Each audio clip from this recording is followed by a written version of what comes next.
the project. So he was using the word green barrier. So I would say it's not a wind barrier, it is more of a dust barrier. So what we are trying to do, see, we already take measures because we know that we are handling a coal cargo and we are running a coal terminal. So we take already a lot of measures have already been taken. We have a completely mechanized system through conveyor belt. So there is not much of manual handling which we are doing. We already have dust suppression. We have now recently installed a automated dust suppression system. We also use nanochemicals which we spray on the cargo heap so that the dust can be arrested. In addition to this, we have a natural height of almost 40 meters between our jetty to this level where people stay. But we thought that it is all the more prudent on us that we should again go for a dust barrier so that we can create further interface so that the people who are staying in the vicinity don't get exposed to the coal dust.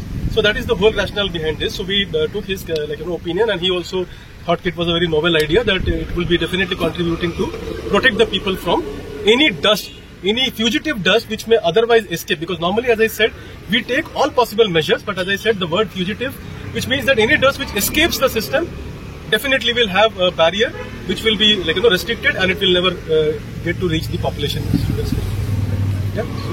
I think sir had already just briefed about it. So dome is it's a big ticket cost for us. So JSW has built a dome at the cost of some 200 crores. But for us we have two plots. So if I have to build a dome, it will be nothing less than 400 crores.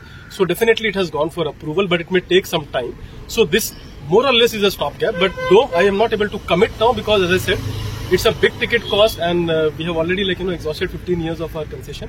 But so that presently the population doesn't get even remotely impacted because of the coal dust, we are taking all possible measures so that none of the coal particles reaches.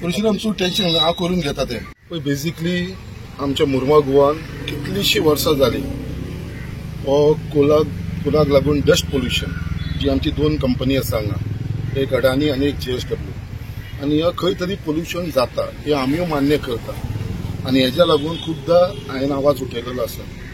आख्ख्या मुरमाड गोवा कॉन्स्टिट्युन्सीनी उठयलेलो आसा, तसोच हांवें एसेंब्लीनी हो आवाज उठयलेलो आसा. आनी हे 3 वर्सां जो म्हाजो टर्म कंप्लीट जाला, ह्या 3 वर्सां भितर म्हाजो जर मेन मुद्दो आसलेलो जाल्यार हे डस्ट पोल्युशन कशें कंट्रोल करतलो. म्हाज्या मॅनिफेस्टोन सुद्दां हांवें घातलो कितें आमी जिखल्या उपरांत हो डस्ट पोल्युशन हांव कंट्रोल करतलो म्हणून. आनी तेज्या लागून जो पोट तिडकीन हांव काम करता डस्ट पोल्युशन कंट्रोल करपा लागून तो हांव जाणा.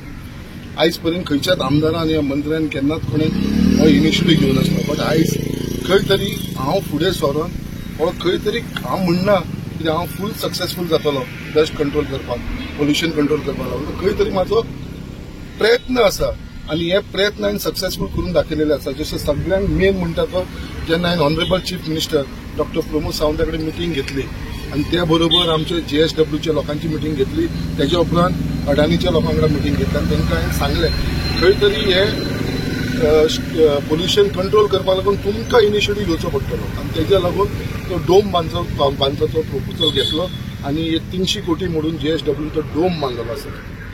डोम बांदल्या उपरांत हांव अशें म्हणना कितें टोटल कंट्रोल जातलो, बट खंय तरी एक 50% तरी कंट्रोल करपाचो म्हाजो प्रयत्न आसा. हांव जाणा लोकांक आयज त्रास जाता कोल पोल्युशन, बट हे म्हाज्या टर्मानसून न्हू, हे पयलींसून चालू आसा. गेली 30 वर्सां जालो कोल लँडिंग हांगा जाता, बट हेजे प्रिकॉशन सुद्दां घेवपाक लागून केन्नाच कोणेन फुडाकार घेवन आसलो. बट आयज हांवें घेतलेलो आसा, डोम येयलेलो आसा. जे ट्रक्स, कोलाचे ट्रक्स, बाकीचे जे ट्रान्सपोर्ट म्हाज्या कॉन्स्टिट्युन्सीसून जाताले हांगा जेटीरसून, बोगद्या वयरसून, सड्या वयरसून, हांगासून, ते सद्या आमी बंद केल्लेले आसा. जे आतां डायरेक्ट फ्लायओव्हरासून आउट एंड आउट वर्ना पुलिसून वयता. एक ट्रक गोंयच्याचो आमच्या रस्त्यार येयना. सो हे एक सेकंड प्रिकॉशन घेतलेले आसा डस्ट पोल्युशन कंट्रोल करपाक लागून. आनी तिसरे जे घेतलेले आसा ते आयज आमच्या बरोबर अडानीचो चीफ आसा हांगा संदीप रॉय, तेजे बाकीचे सगळे वांगडी आसा. तांकां रिक्वेस्ट केल्लो आसा इन फ्युचर तेंच्यांनी आमकां सांगलेलो आसा थंय डोम घालतले म्हणून. बट सद्या प्रपोजल असो आमी हे केलो आसा की सद्या कितें तरी प्रिकॉशन घेवचे, कित्याक जे आमचे सड्या बस स्टँड टू एल्मोन पर्यंत सद्या प्रिकॉशन अशें घेवपाक लायलेले आसा कितें फूल विंडस्क्रीन येतली आख्खी, आनी 5 मिटराची विंडस्क्रीन आसतली. 5 मिटराच्या हायटीचे जे डस्ट वयर येता ते खंय तरी कंट्रोल करपाक हांव प्रयत्न करता. हे म्हाजे एक्सपेरिमेंट, हे हांव ट्राय करता पोल्युशन कसो तरी कंट्रोल करपाक लागून.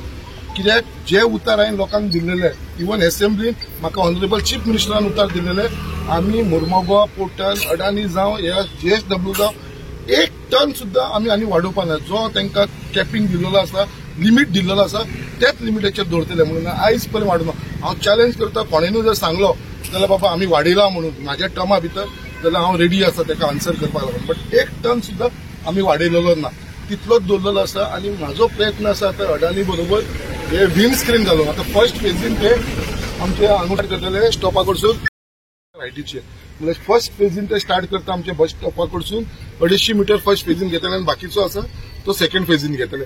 सो आमकां कितें तो टू वयर येता तो खंय तरी स्टॉप जावचो, तेज्या लागून हो हांवें प्रयत्न केलो.